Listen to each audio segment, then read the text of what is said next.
Hi there, Jamie Cunningham with SalesUp TV, and today we're talking about emotional states and how do you manage your emotional state, which, in the context of business might seem like a little bit of one of the softer intangibles, but it absolutely is one of the founding or foundational principles or concepts that can affect the growth of your business.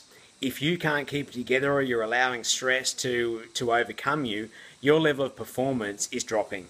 And so understanding what creates those emotional states is really key, so you can understand the triggers and understand how to reframe things so you can operate more with a level head and operate at a higher level. So I guess the underlying principle, which is very simple in concept but maybe harder to, or definitely harder to implement in practice, is that your emotional state is not caused by the events that happen in your life.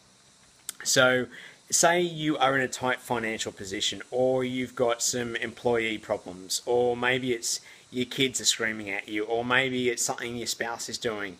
Whatever it is that is that trigger for you, understanding that it's not that is causing your emotional state. It is your choice of response to those events that makes you feel the way you do.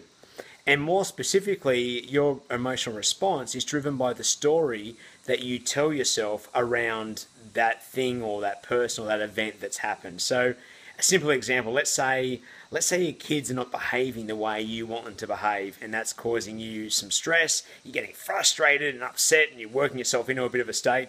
So the story you're telling yourself is that they should be acting a certain way. And that's a fair story, right? Who says they shouldn't be? However, the challenge is that story that you buy into and the frustration it causes you, you've got to ask yourself what's the cost of that.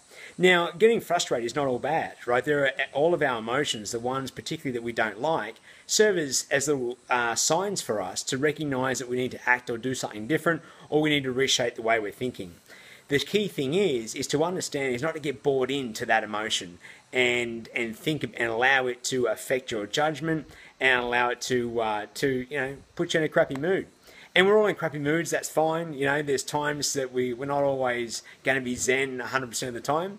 However, there are a lot of occasions, and I speak personally for sure, that if we sort of sit back and reframe and look at how we're choosing to respond in the story we tell ourselves around an event, there's definitely opportunity there to have a different emotional response to it that allows us to be maybe a little calmer and move towards our best intended outcome in a more positive way. So when we're in a state that is heightened either up or down, we're usually not acting at our best. And our level of intelligence usually goes down in relation to the amount of emotion that we have. The two are inversely proportional. So when we apply this to business, if you're looking to grow your business and for you as a business owner to perform at your best, we need to understand what those emotional drivers are and have the tools and awareness to be able to reshape our story so we can have more control over the emotional states that we choose to put ourselves in. So that's the one for today. Understand it's your response and your story that creates the response that drives your emotional state, not the events. Have fun with it. Jamie Cunningham with SalesUp TV, signing out.